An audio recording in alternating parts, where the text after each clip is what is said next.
self-compassion is how are we with suffering? That's the literal meaning of the word. How are we calm with passion suffering? And so when we practice compassion and we open to suffering, there's often a tremendous amount of sorrow there.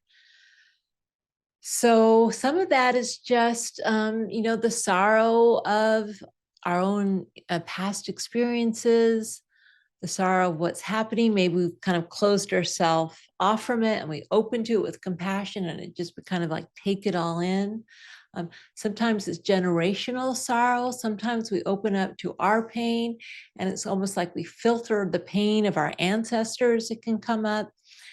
The experience of sorrow arising with compassion is very, very common.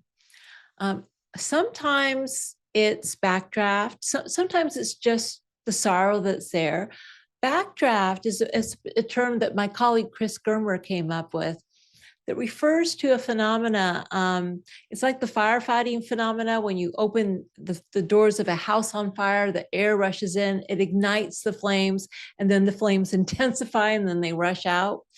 So sometimes you have that pattern as well, but it's not only the sorrow that's there. It's like the love intensifies the sorrow. It makes it even stronger than it would have been otherwise.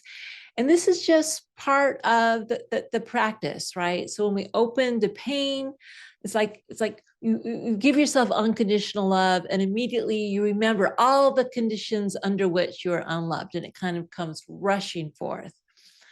It's not a problem. It's actually part of the healing process. But what it does mean, so if you do open up to a lot of sorrow and it feels really uncomfortable or destabilizing, if it really feels like explosive, then what it means is that we need to just open to the sorrow a little less. In other words, you don't have to like fling open the doors of your heart. Maybe just crack a little peep. Oops, how you doing in there? Okay, hurting? Oh, I'm sorry. Like be safe. In other words, make sure that you feel safe as you practice self-compassion. It's not compassionate if you're so overwhelmed with grief that you can't think or, you can't focus. And so sometimes you can open up, if you're really centered, you can open up to a huge ocean of sorrow. But if you aren't really centered, right, and if you're struggling or maybe you're kind of new to self-compassion practice, you don't need to open up wide. What you want to do is just touch enough sorrow that you can open your heart to yourself.